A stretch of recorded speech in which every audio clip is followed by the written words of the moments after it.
Welcome, everyone. This is Avi from Oakland Creates. Today, I'm interviewing AMOL, a wonderful artist.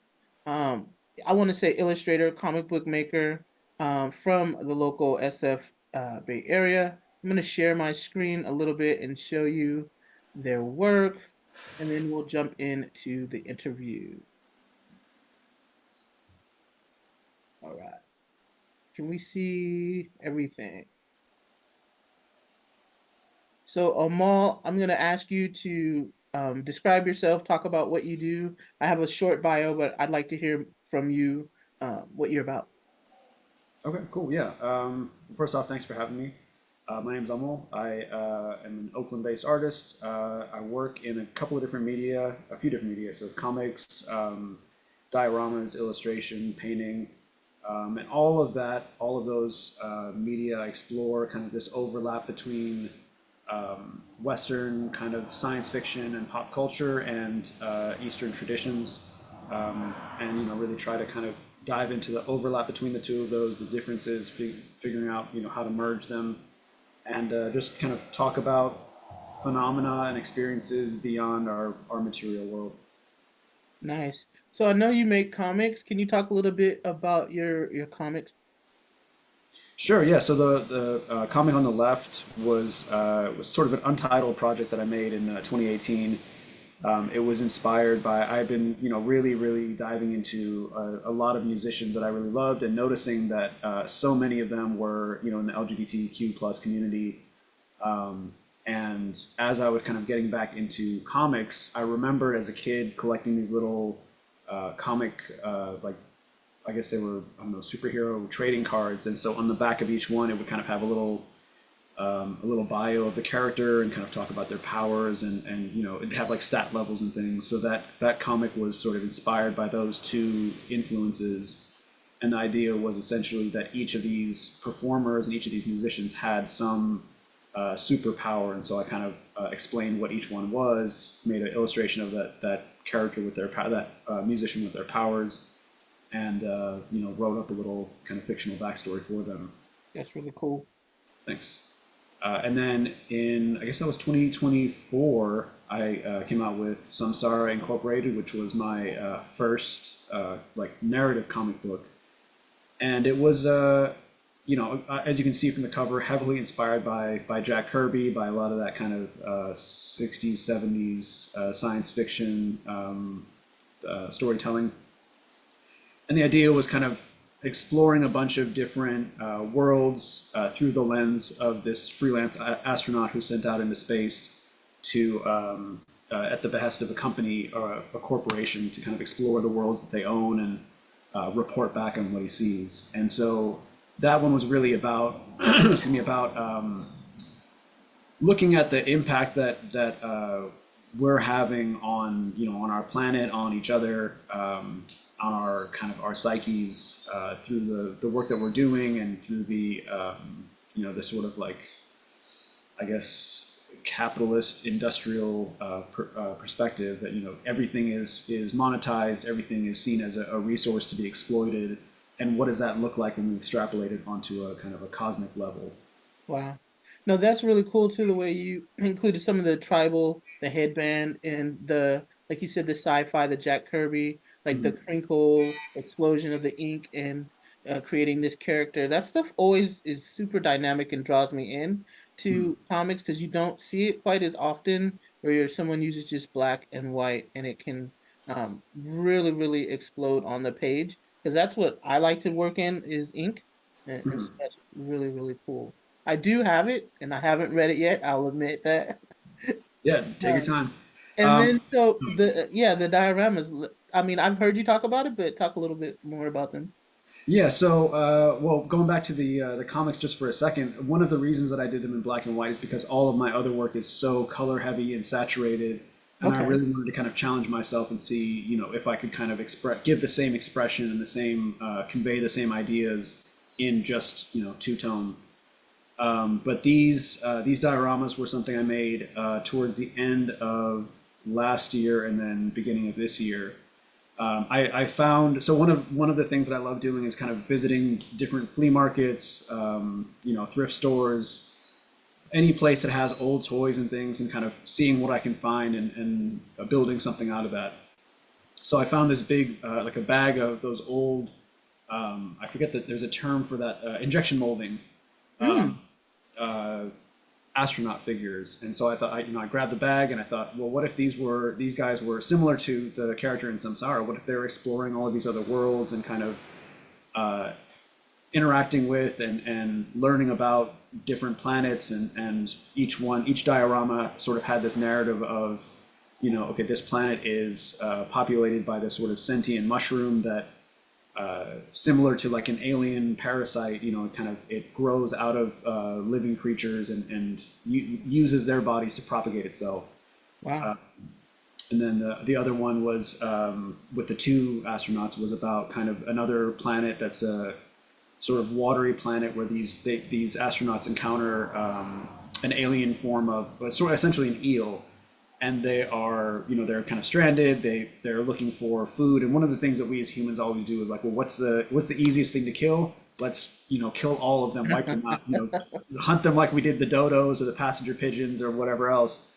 And so this was kind of telling that story, and then them realizing that these are the babies, and there's a mom coming, so Nice.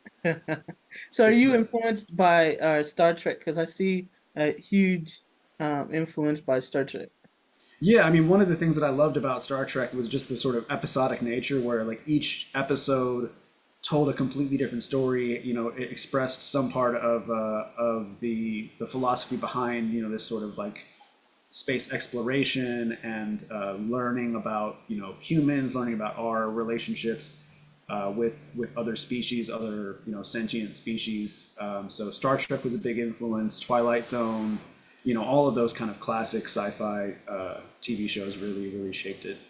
Awesome. I'm gonna stop sharing my screen and jump in to the interview question. So everyone I've asked, where did you grow up? So where did you grow up? I think we had this discussion, but it's been so long. Are you from this area, or where did you grow No, up? so I grew up in the Midwest in St. Louis, and I lived there. And my family is from India, so we kind of bounced between. I'd spend a few months here and there back in India visiting family. And one of the things that really struck me and still does, kind of remembering those years was the way that both places sort of felt like a fever dream. If you grew up in the suburbs, going to Mumbai and like navigating a crowded marketplace where there are like snake charmers and there are people selling vegetables and there's a bull walking through, like all of that, just it's like, how is this real? And then you go back to the suburbs and you're like, well, how is any of this any more real? So it kind of instilled this sense that like everything we experience feels like a dream on some level. So that was a really big influence on me. So I lived in the Midwest until I was about 21, 22. And then I've been out here for almost 2 decades now. Actually, it's been Oh a while. wow. So what part of St. Louis? I have family in St. Louis. So I grew up in the western suburbs of St. Louis, so like kind of about 20 minutes outside of downtown. So is that what is that you called University City or something like that? So University City is where all the colleges are. I was further out, and that's still within the kind of like the Beltway area, but I was further out than that, kind of out by St. Charles, which is like an outer suburb. I'm trying to remember. I don't remember the names. The last time I was there was in the 90s, and I spent Thanksgiving at my aunt's house. And we went to, I probably, it's not even big anymore, this huge mall way out, I feel like in the suburbs. And she had a big ranch style house. It was somewhere in the suburbs. I'm not gonna lie, I'm not familiar with it. But I visit there for holidays because I went to Fisk in Nashville. So Okay. it's actually really close to a couple hours drive to get to St. Louis. And so I did spend a few holidays there. It's much different than I thought it would be. Um, can you kind of talk about how you feel the difference between St. Louis and the Bay Area? Because I feel like it's almost a whole other world. And I didn't think it would be that way. Yeah, I mean, I think I will say, like I said, I grew up in the suburbs, and I think the suburbs everywhere kind of feel like the sub. So if I go out to like Danville or something, I'm like, oh, this feels like strip Mm, malls. It's the same 10 fast food options. It's whatever. But the city of St. Louis honestly feels a lot like Oakland to me, where it's Yeah. definitely it had its heyday, back in the I guess for us it was I want to say 40s and 50s maybe. I know there was a World Fair there in 1905, and then Yeah, it kind of because it they was made the this. arch, right? Yeah, yeah. So the arch, there was all of this kind of development because it was along the Mississippi, so it was a big shipping lane back when we were, and there's still you still see barges going up and down the Mississippi, but it's definitely the city's past its prime in terms of manufacturing. A lot of those jobs are gone, so it feels a little. It's like on the edge of the Rust Belt, I guess, somewhere between Rust Belt and Bible Belt. So there's a lot of. It's a very Catholic city. Lots of churches. Because I feel like last time, I'm sorry to interrupt, but Not a problem. last time I was there, I just finally noticed that there's so many.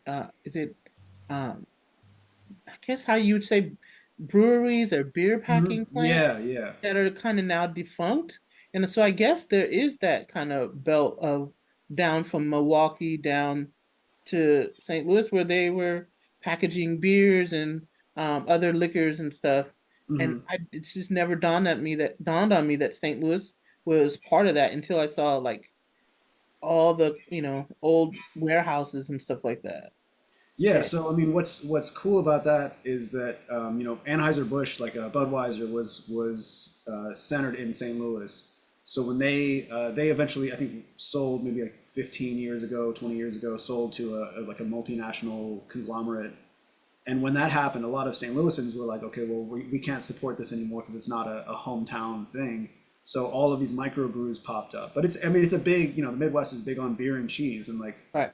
St. Louis is a big beer drinking city, so there were a lot of people who came out with their own microbrews and all that stuff. So there are still some smaller. I'm blanking on that. I think Schlafly is one, but then there's also like Civil Life and Four Hands. There's all these like little microbreweries that have been Nice. popping up, and a cool thing artistically is that they've been hiring a lot of local artists. So a lot of my friends design the labels for those companies, or they'll sponsor. Like there's a big mural festival called Paint Louis, which is down by the river, and there's like a big flood wall, and they cover it with murals every year. So Nice. yeah, there's a lot of cool kind of artistic, creative stuff. I wasn't tapped into that when I was growing up, but as I go back, I kind of appreciate it more as an adult. No, that's awesome. Yeah, because I also noticed because my mom's from Cape. My mom's from Okay. Cape Girardeau, Uh-huh. and I noticed is it called paddle boats or the gambling boats? The Yeah, casino yeah, boats are the big too. riverboats. Yeah.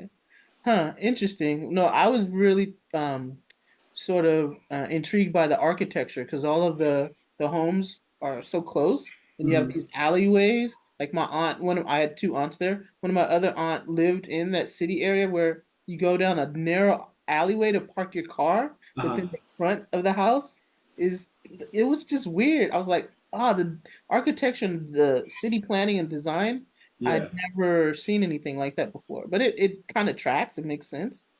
Yeah, it's very. I mean, you've got that alleyway with all of the garages kind of lined up, Yeah, and then you got the front of the house where people like, well, visitors will park and walk up. exactly. Yeah, that was weird. That was interesting, but I'd never seen anything like that Yeah, before. and architecturally, the other thing is that everything's brick out there. You Yeah, can't do that because of the earthquakes, but yeah, there's this kind of like I always love seeing an old brick building because it just feels like there's a sturdiness to it. It's I don't know, it has a charm to it. definitely. And she still had like God, what do you call it? Where before you go into the main part, not an atrium. What is that called? Where you walk in, it's not a vestibule, but you know what I mean, where you have a couch and a settee, and then you Yeah, go yeah, into the main part of the house. Like those right. houses are built so old school. It's really kind of quaint and charming. So Yeah. anyway, enough of that. I want to jump into some art questions as well.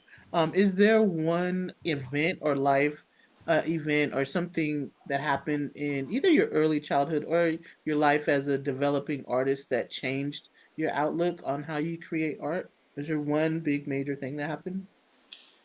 I don't know if there was one major thing. I think it's been kind of a series of sort of smaller events. So, when I was a kid, my dad was a doctor. He's retired now, but he was a doctor, and all of his friends were doctors. And so art wasn't even on a thing that was on their radar. And then I Hmm. met one uncle of his who went to med school and lived in a different part of the country, and he came over and brought my brother and I to an art store in St. Louis, and he was like, go pick out whatever you want. I didn't know what I was doing, so I grabbed like, three, four sketch pads and a little, whatever I could find. Nice. And so that really like started because I would always doodle in my notebooks and things like that. I had trouble focusing in school, so I would always fill it up with like little sketches and things. And Same. then when there was an adult who was like, this is a thing that you can pursue or that should be encouraged versus getting in trouble in school, that definitely was the first time I really remember being encouraged to pursue art and to pursue creativity. So is that uncle or is it just like black Oh, people? yeah, play I'm uncle. calling that my uncle. Yeah, yeah, play. It's anytime I say uncle, it's not 90% of the time uncles, aunties. It's all play. I have a pretty small family, both here and in India, so a lot of our family was kind of supplemented by family, friends, parents, classmates, and things like that. Yeah, we do that too, so that's why I Right. thought it was cute. I realized, I don't know why I realized it's probably not your real uncle, but Yeah. we do that too. So I think that's really cool. So. Yeah, no, I actually follow. I have four older brothers, and I followed them around. And one of my brothers drew, and that's how I started. Is just following, wanting to be like him and draw. Okay. And then I was encouraged to keep doing it. And I think that's cool that your uncle like actually bought you supplies and was encouraging because you don't see that a lot, especially when a child gets past a certain age, usually in middle school, they Right. kind of stop. So that's awesome.